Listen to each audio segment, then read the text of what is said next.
Hi friends, welcome back to our channel. ఈరోజు నేను చూపించబోయేదండి snack item అండి. అదేంటంటే ఎగ్ పఫ్ అనమాట. ఇది మనం ఓవెన్లో చేయట్లేదండి, మన ఇంట్లోనే నేను ఎలా బేక్ చేస్తాను. చాలా ఈజీ ప్రాసెస్ అండి. అలాగే మన బేకరీలో కొన్న విధంగానే ఉంటుంది. టేస్ట్ అయితే చాలా బాగుంటుంది.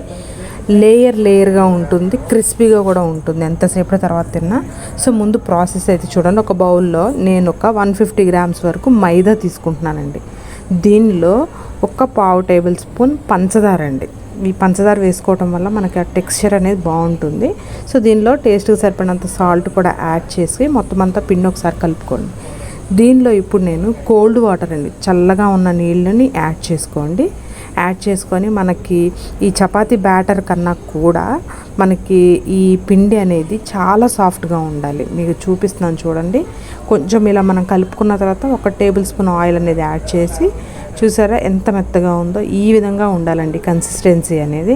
అప్పుడే మనం చేసుకున్నప్పుడు చాలా సాఫ్ట్గాను ఉంటాయి, మనం తింటున్నప్పుడు కూడా క్రంచీగా ఉంటాయి అన్నమాట. సో ఈ టిప్ అయితే ఫాలో అవ్వండి.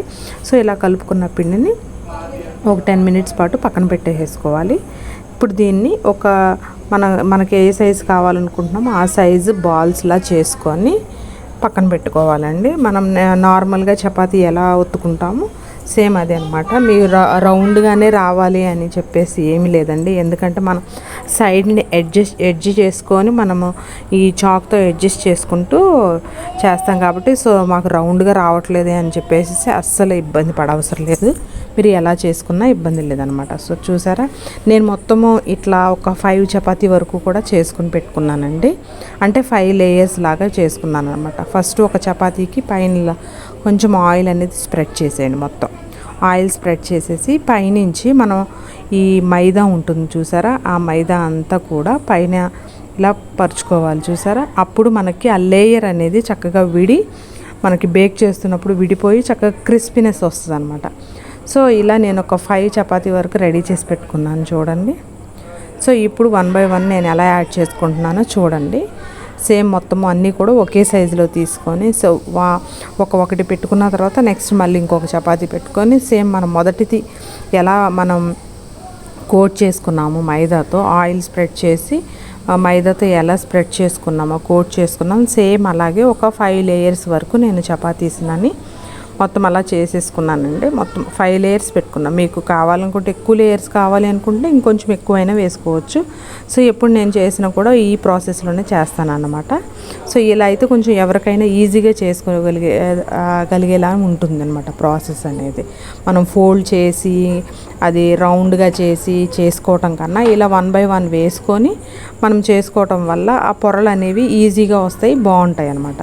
సో చూసారా, ఇట్లా నేను ఒక 5 లేయర్స్ ఆఫ్ చపాతీని 5 లేయర్స్ వేసుకున్నాను.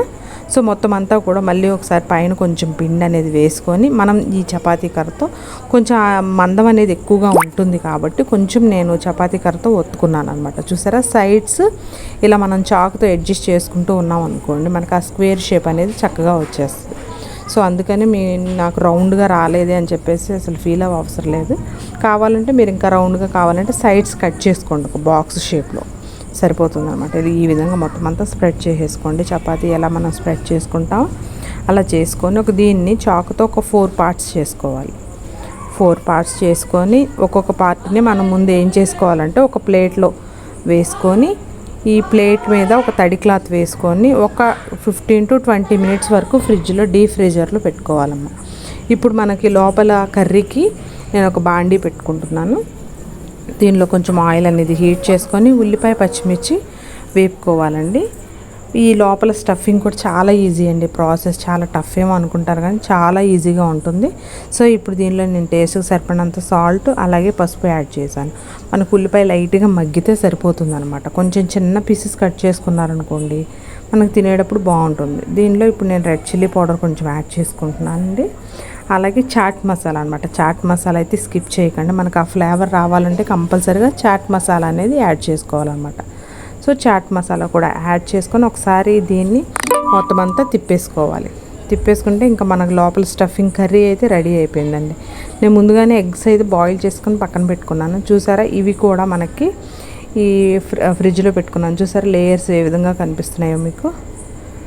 చాలా బాగుంటుందండి, ఈజీగా కూడా ఉంటుంది. సో ఒక లేయర్ని తీసుకొని మీకు ఏ షేప్లో కావాలనుకుంటే ఆ షేప్లో దాన్ని మీరు ఒత్తుకొని దాని మీద కొంచెం నీరు చేసుకున్నటువంటి ఉల్లిపాయ పెట్టుకొని మనం కట్ చేసుకొని ఎగ్ మీద నేను కొంచెం సాల్ట్ అలాగే కొంచెం నేను కారం అనేది యాడ్ చేశానండి. ఇప్పుడు కొంచెం సైడ్స్ అనేవి వాటర్తో తడుపుకొని అలా ఫోల్డ్ చేసుకోవాలి. మనకు కర్రీ పఫ్ ఏ షేప్ కావాలనుకుంటే మీరు ఆ షేప్ వేసుకొని పక్కన పెట్టుకోవాలి. ఇప్పుడు మనం ఏదైతే బేక్ చేసుకోవాలనుకుంటున్నామో ఆ ట్రే తీసుకొని దానిలో కొంచెం ఆయిల్ అనేది గ్రీస్ చేసుకోండి. మనకి పఫ్ వేసుకున్నప్పుడు అంటుకోకుండా ఉంటుందన్నమాట. ఆయిల్ గ్రీస్ చేసుకొని దీనిలోనే అడుగును కొంచెం మైదా కూడా మీరు చల్లుకున్నారనుకోండి మనకి పఫ్ అనేది అంటుకోకుండా ఉంటుంది. సో ముందుగానే నేనైతే స్టవ్ పైన గిన్నె పెట్టేసుకొని ఒక అల్యూమినియం గిన్నె పెట్టుకొని స్టాండ్ పెట్టుకొని ఒక 15 మినిట్స్ ప్రీహీట్ చేసుకున్నానండి. సో చూసారా, మనం తీసుకున్నటువంటి ఎగ్ పఫ్స్ దీన్ని పైనుంచి కొంచెం మీరు పాలైనా యాడ్ చేసుకోండి, అలా లేదంటే కొంచెం అలా నూనె అయినా కొంచెం యాడ్ చేసుకోండి, సరిపోతుంది. సో ఇదిగోండి నేను గిన్నె ప్రీహీట్ చేసుకున్నాను ఆల్రెడీ ఒక 15 మినిట్స్. ఇప్పుడు ఇలా మూత పెట్టేసుకొని ఆ గిన్నె ఇట్లా కొంచెం సైడ్స్ అట్లా కలర్ వచ్చిన తర్వాత అన్ని సైడ్స్ ఈవెన్గా మీరు తిప్పుకుంటూ ఫ్రై చేసుకున్నారనుకోండి, ఇదిగోండి చాలా ఈజీగా ఎంతో టేస్టీగా క్రిస్పీగా చాలా బాగుంటాయండి. చాలా ఈజీగా ఉంది కదా ప్రాసెస్. మనం కర్రీ పఫ్ కానీ ఈ ఎగ్ పఫ్ కానీ చేసుకోవాలంటే అస్సలు ఓవెన్ అవసరం లేదండి. మనం ఇంట్లోనే ఈజీగా మన ఇంట్లో ఎలాగో పెద్ద గిన్నెలు ఉంటాయి కాబట్టి ఈజీగా చేసేసుకోవచ్చు. ప్రాసెస్ కూడా చాలా ఈజీగా ఉందా. సో ఇంకెందుకు లేట్, మీరు కూడా ఒకసారి ట్రై చేసేయండి, మీ పిల్లలకి ఎంజాయ్ చేసేయమని చెప్పండి ఫ్రెండ్స్. Thanks for watching.